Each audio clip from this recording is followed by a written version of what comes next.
Hi guys, welcome back to the channel and welcome to another video.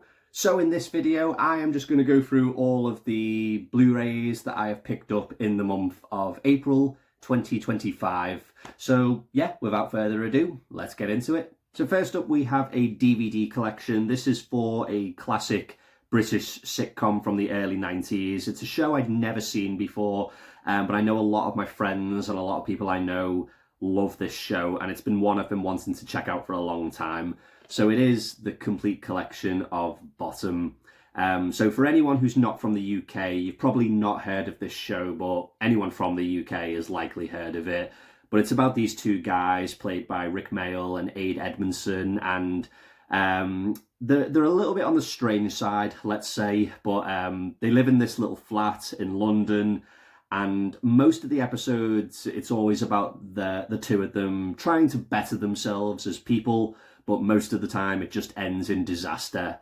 Yeah, it's a very funny show. It's very slapstick, very farcical, and very, very over the top. There's even quite a bit of violence in this show. It's very cartoonish, but when it's funny, it is really funny. And yeah, overall, I've really enjoyed it. I've got about 3 episodes left, I think. But yeah, it's been great to finally check it out. So yeah, that is Bottom on DVD.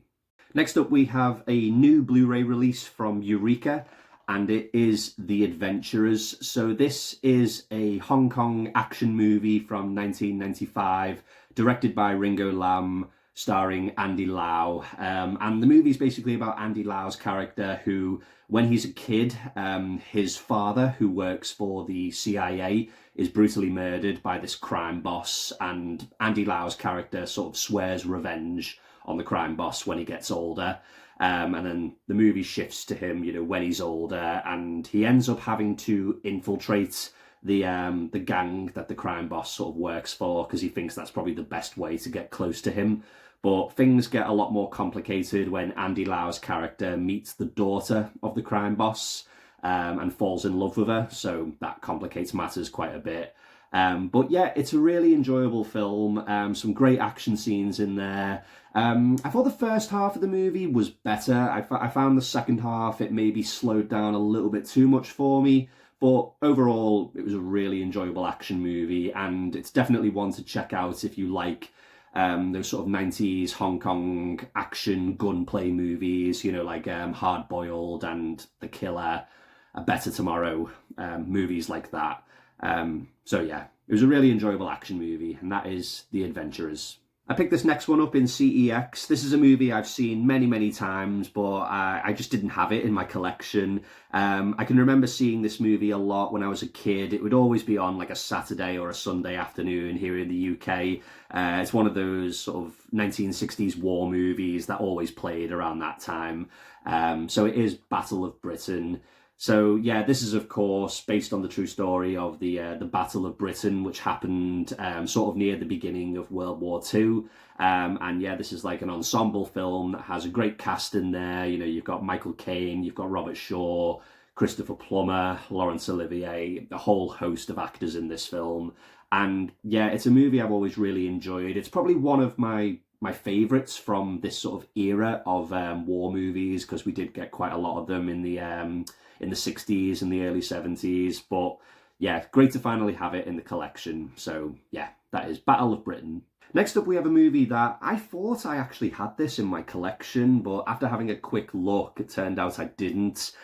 This one was on sale from Indicator, and it's another movie to add to my Charles Bronson collection. So it is The Valdez Horses, or as it's probably better known as in most countries, Chino. And yeah, in this movie, Charles Bronson plays this half-breed cowboy who lives on this farm by himself. He's a bit of a loner. He raises horses, and he always finds himself at odds with the town closest to him. All the people don't want him coming over there because he is sort of a half-breed, and they just don't want anything to do with him. So he pretty much keeps to himself on this farm. But he meets this young boy who's like a runaway, and he decides to take him under his wing. He takes him in, gives him a place to stay, and sort of teaches him his way of life. And that's basically it, sort of plot-wise. It wasn't quite the Western I was hoping for. There isn't really too much in terms of action or conflict. It is sort of more of a drama about the relationship between these two characters. But it does have its moments, and it wasn't bad. But yeah, it probably wasn't one of my favourite films starring Charles Bronson. But nonetheless, that is the Valdez Horses, aka Gino. Next up, we have a new release from Warner Archive, and this is a movie I was so glad to see finally get a release here in the UK, because it's always been very hard to come by.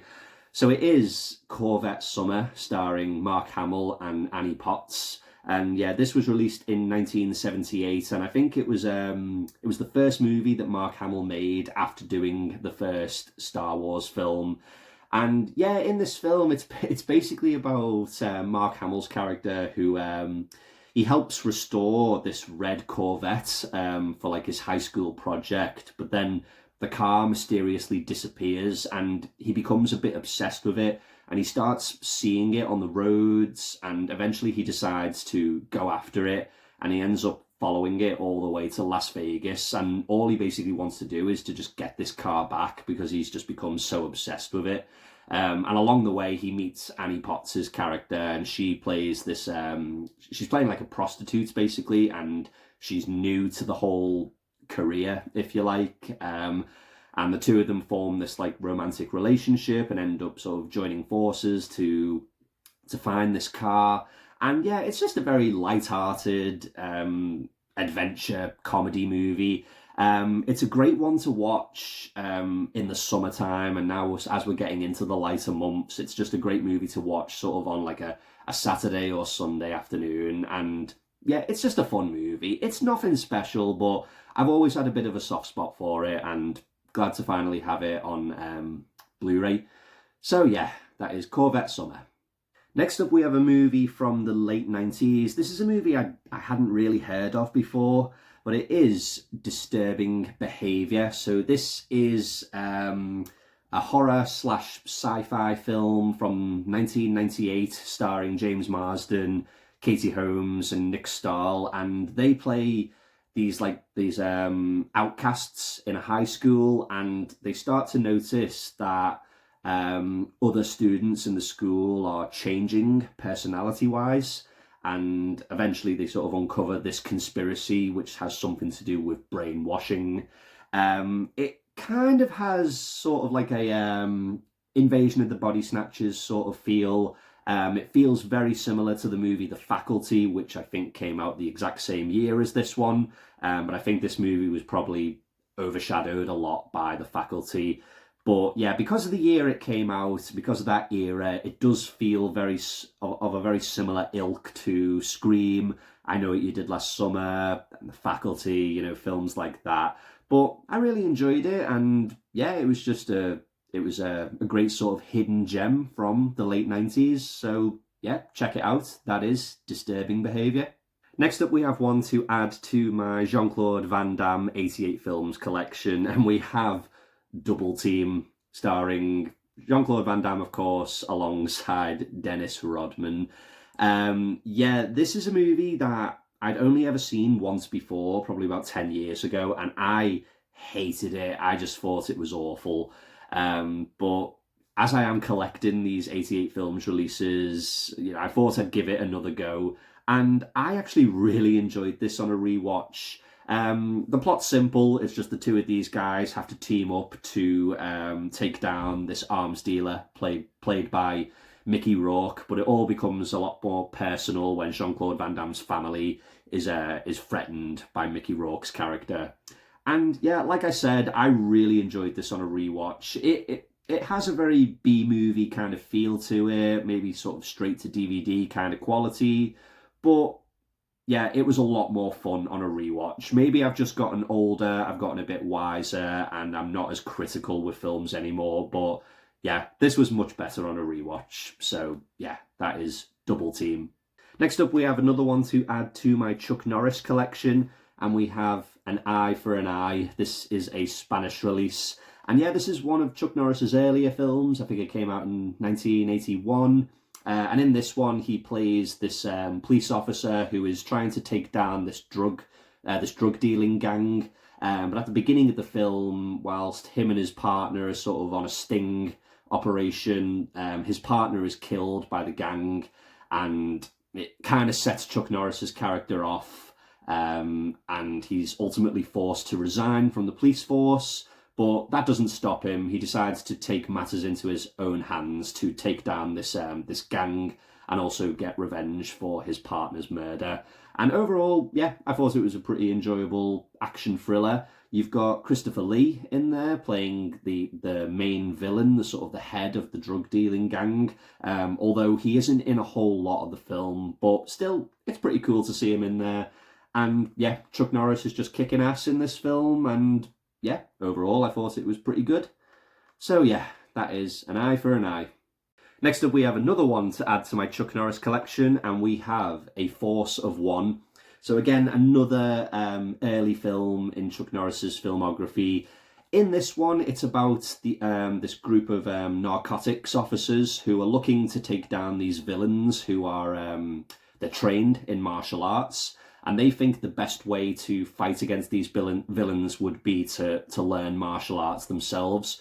So they end up hiring Chuck Norris's character to teach them the martial arts. But it all becomes a lot more personal when Chuck Norris's adopted son, is killed by the villains. So that kind of brings him more into the mix. Yeah, I thought this film was a little bit disappointing. I didn't like it as much as An Eye for an Eye. It lacked a lot of action for me. I think there was only like one fight scene. I think Chuck Norris only fights one person. And a lot of the time it was just very slow moving for me. So yeah, it was a bit of a disappointment, but you know, it wasn't a terrible film, but yeah, not one of my favourites from Chuck Norris. So yeah, that is A Force of One. Next up, to go along with my bottom collection that I got on DVD, I picked up Guest House Paradiso, which I think is sort of like the spin-off to the show. I'm not too sure if they're playing exactly the same characters in this film, but I could be wrong there. I've not watched the movie yet, so I can't comment. But yeah, this is the limited edition release from Indicator. It was going out of print, and I happened to see a copy of it in HMV. So I decided to pick it up before it went out of print. But yeah, like I said, haven't watched the movie yet. But if it's half as good as the TV show, then I should enjoy it. So yeah, that is Guest House Paradiso. Next up, we have one that I picked up in CEX, and we have Hannah and Her Sisters. So yeah, this is a Woody Allen film from, I think, the mid to late 80s. I'm trying to get into a few more Woody Allen films. I've only seen about 4 or 5 of them, but I'd always heard that this one was very critically acclaimed. And yeah, I thought this was a really enjoyable drama. It's basically about these 3 sisters played by Mia Farrow, Diane Lane, and Barbara Hershey, and it's sort of about the relationship that the 3 of them have with each other, but also, you know, it's about the relationships with the men that are in their lives, and also about other people in their family. So it's got about 3 or 4 different subplots going on here, but really enjoyable drama, some great acting in there. You've also got Michael Caine, who I think won like a Best Supporting Actor Oscar for this one, if I'm not mistaken. And yeah, there's a whole host of other great actors in there. You've also got Woody Allen playing a character. You've got Carrie Fisher in there. There's a lot of great stars in this movie. And yeah, like I said, it was a really enjoyable drama. So yeah, that is Hannah and Her Sisters. Next up, we have another one that I picked up in CEX, and we have John Q, starring Denzel Washington. So yeah, it's kind of like another film to add to my Denzel Washington collection. In this film, he plays this guy who has a wife and a son, and he's kind of struggling to provide for them financially. But at the beginning of the film, his son is playing in a game of baseball, but during the game, he suddenly collapses on the field. So they rush him to hospital, and eventually it turns out that he needs a heart transplant, or else he's going to die, in a matter of weeks, basically. But they start to have issues because their health insurance won't cover the operation. So Denzel Washington's character, he ends up taking drastic measures, and he takes the emergency room in the hospital hostage. And, you know, he won't sort of relent until they agree to do the operation. And it kind of just goes from there. Yeah, I thought this was a really enjoyable drama. You know, it sort of raises some interesting questions about sort of the US healthcare system and things like that. But yeah, it's a really well-made film, very well acted by Denzel Washington, and yeah, I just thought it was a really enjoyable film. So yeah, that is John Q. Next up, we have one to add to, well, another to add to my Charles Bronson collection, and we have Kite, Forbidden Secrets. So yeah, this I think was a bit of a later film for Charles Bronson. I think it came out about 1989. And in this film, he plays a police detective who is basically tasked with finding this young Japanese girl who's been kidnapped, and you know, sort of she's going to be placed in this this prostitution ring, but she's underage. And yeah, he's basically tasked with finding her and rescuing her. And yeah, that's pretty much it. I thought overall it was a pretty decent thriller. You know, like I said, it's one of Charles Bronson's later films, so he is looking a bit older in this one. And it does kind of feel like it's just another Death Wish movie. It may as well be Death Wish 6. But, you know, it's Charles Bronson doing what he does best. And yeah, overall, I thought it was a pretty decent thriller and probably one of the more underrated films from his filmography. So yeah, that is Kite, Forbidden Secrets. Next up, we have another Blu-ray that I picked up from CEX, and we have Kiss of the Dragon, starring Jet Li and Bridget Fonda. And this is a action martial arts film that came out in 2001. Jet Li plays this Chinese secret agent who is sent to Paris to apprehend this this Chinese crime boss. But instead, the crime boss is murdered by the French law enforcement, and Jet Li's character is blamed for the murder and has to go on the run, and he ends up having to fight off all of the French police who are after him, and the main villains who are trying to stop him from clearing his name. And yeah, I thought this movie was fantastic. I loved it. It was such a great action movie. There's an abundance of great fight scenes in this one. You've got villains in here who are so evil and so mean-spirited that it's all the better once they get their comeuppance and Jet Li defeats them. It's just such a fun movie, and I think it's very, very underrated. And yeah, I just had a blast with this one. So yeah, if you like your action movies, definitely check out Kiss of the Dragon. Next up, we have Midway from 2019. So this is a historical war film based on the Battle of Midway, which occurred during sort of the Pacific Wars during World War II between the Americans and the Japanese. And I really enjoyed this one. I was always a bit apprehensive to see this film because it's directed by Roland Emmerich, who, for me, hasn't had the best track record in the last few years. He did Independence Day, which I really love. He did Godzilla from 1998, which I have a bit of a soft spot for. And he also did my personal favourite from him, which is The Patriot, starring Mel Gibson. But everything he's done since then, I'm not really the biggest fan of, so I was always a bit apprehensive. But I'm going to say this is probably the best film he's done in a very long time. I just really enjoyed it. Good, solid war movie with some good battle scenes, a good cast. It looks great, and I think the story is pretty well told in this one. And I feel like this is the movie that Pearl Harbor should have been. And it's similar sort of ilk, but I think it's just a much better movie than Pearl Harbor. And yeah, like I said, really enjoyed it and definitely surprised me, this one.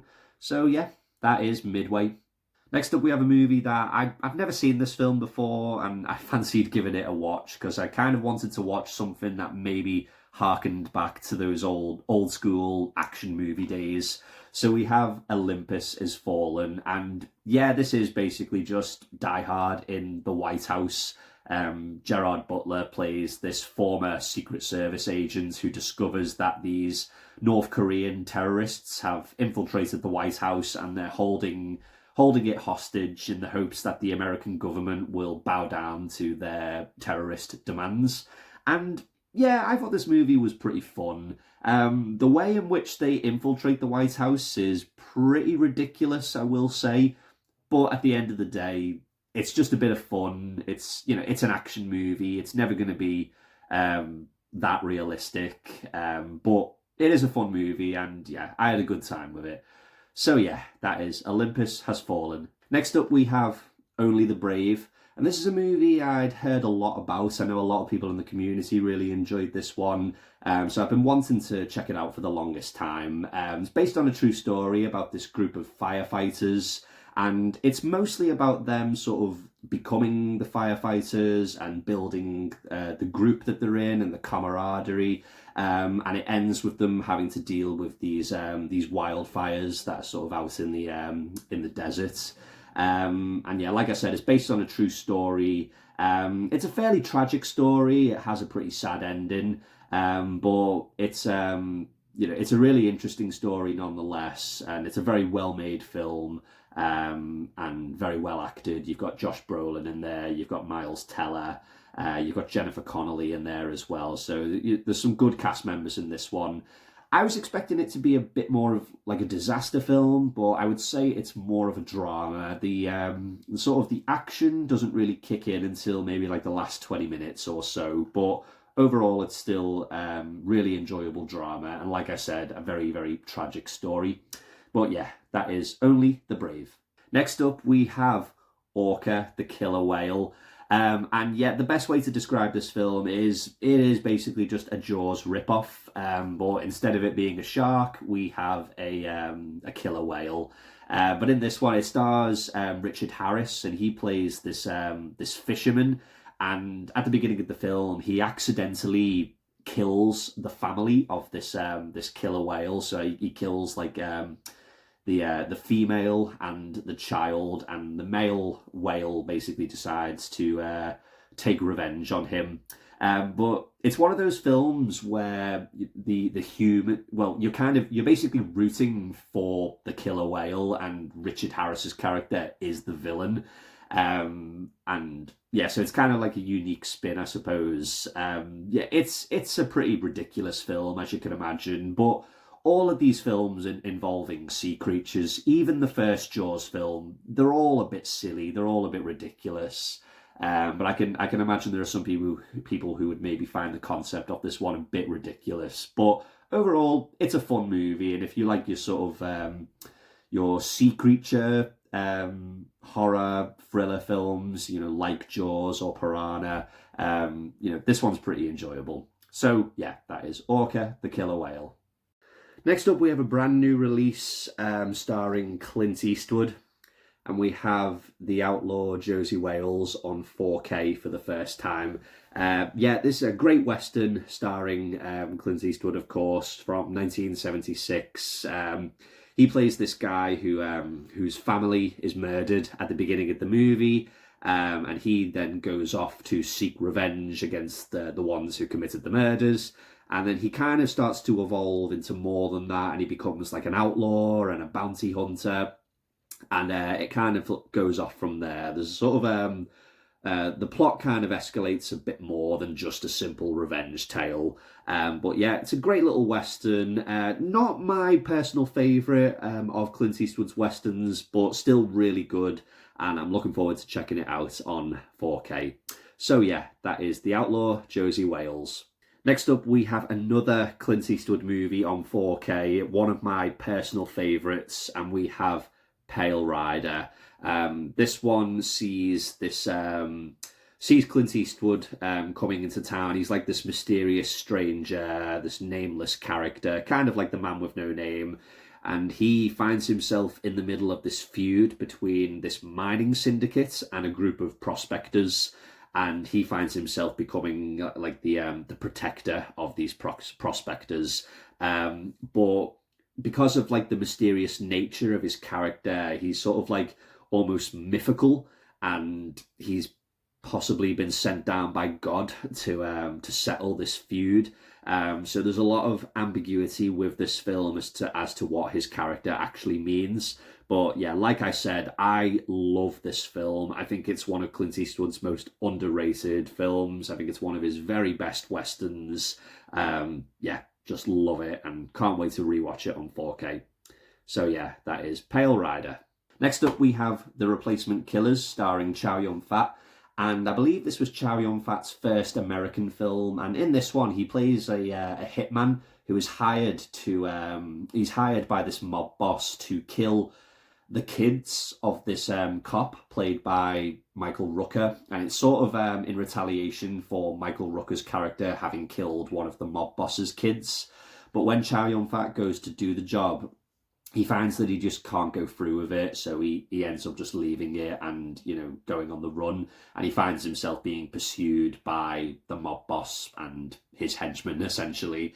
I thought it was a really enjoyable action film. It's nothing special, but it's a fun movie. It's got some good action scenes in there, and yeah, overall I had a really good time with it.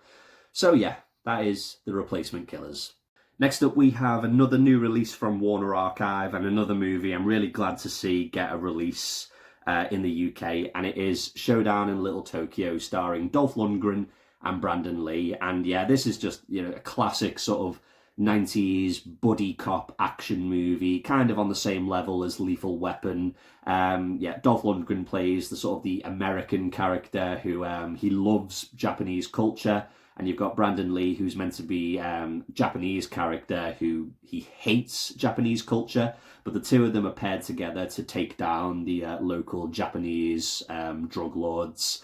And it's as simple as that, really. It's a really fun movie. The two actors have great chemistry together, and yeah, I just can't say much more than that. It's just one of these classic 90s action buddy cop films, and yeah, I always have a good time with it. So yeah, that is Showdown in Little Tokyo. Next up, we have sort of like a Western film from the very early 70s, and we have Soldier Blue. And I picked this up mainly because I'd heard a lot about this movie and how it was considered very, very violent and very controversial for its time. So I was always kind of interested in checking this one out. It's basically about the US cavalry is sort of traveling across country when they're attacked by the Native Americans, and there's only sort of two survivors left. One of the soldiers played by Peter Strauss, and this woman played by Candice Bergen, and the two of them kind of have to just continue on across country. Whilst all that's going on, the US Army are also planning for a retaliation against the Native Americans who attacked them. And the movie sort of ultimately ends with this sequence that is very, very violent and very grim, and you know, it's quite a dark ending, I will say. And I could certainly understand why the film was very controversial for its time. But yeah, it's a really good movie, great Western, shot very well, lots of great locations in it. But the story is dark, and like I said, it doesn't have a happy ending, this movie, but it was interesting to watch nonetheless. So yeah, that is Soldier Blue. Next up, we have a brand new 4K release, and this is for one of my all-time favourite westerns, and it is Tombstone. Yeah, this is loosely based on the life of Wyatt Earp, Doc Holliday, the gunfight at the OK Corral, and all of the events sort of before and after that.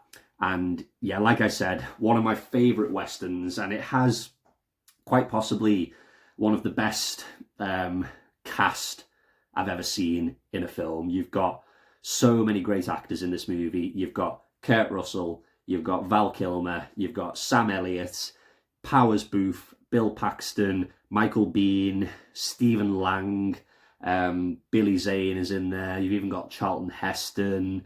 There's just so many great actors in this one. Just an amazing cast of characters, and it's a fantastic film. One of my all-time favourites, and it was always going to be a day one purchase for me on 4K. Yeah, just a fantastic movie. If you haven't seen it, I highly recommend it. One of the great westerns from the 1990s. So yeah, that is Tombstone. Next up we have a Spanish import, and this is for the movie Turbulence, starring Ray Liotta and Lauren Holly. In this movie, Ray Liotta plays this criminal who's been apprehended by the law, and he's being transported on this flight. During the flight, he manages to get free and essentially take control of the airplane, and Lauren Holly plays the stewardess working on the flight, and she's basically the only person there who can stop him. Yeah, I thought the movie was okay. I know it has quite a bad rep, and I can certainly understand that. It's a bit messy. It's a bit ridiculous. You know, some of the stuff that the plane does.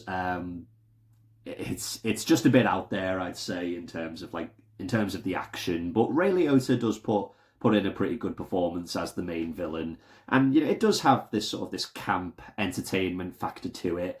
But it's probably not one I'll be rushing back to see for a while. But nonetheless, that is Turbulence. And then lastly, we have another Spanish release, and this is for the movie Virus, starring Jamie Lee Curtis and William Baldwin.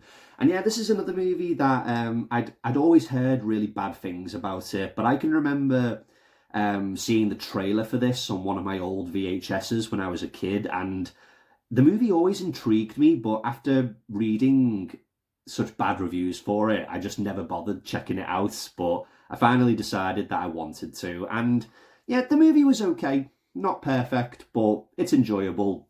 It's basically about this fishing crew that find this ship in the middle of the ocean, and everyone seems to have disappeared from it.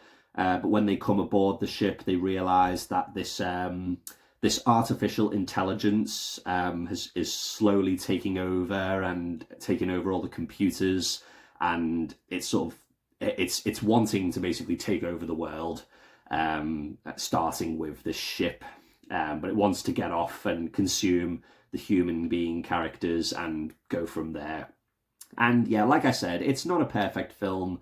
It's got its problems, but it's not bad. It's basically like Alien, but instead of an alien, we have a computer and we have robots and things like that. So yeah, it's not great, but I thought it was not bad. So yeah, that is Virus. So there you go, guys. Those are all of my pickups for April 2025. Let me know in the comments below if you've seen any of these movies. Have you picked up any of these particular releases? I would love to hear your thoughts. So thanks again for watching, guys, and I'll see you all again on the next one. Take care, guys.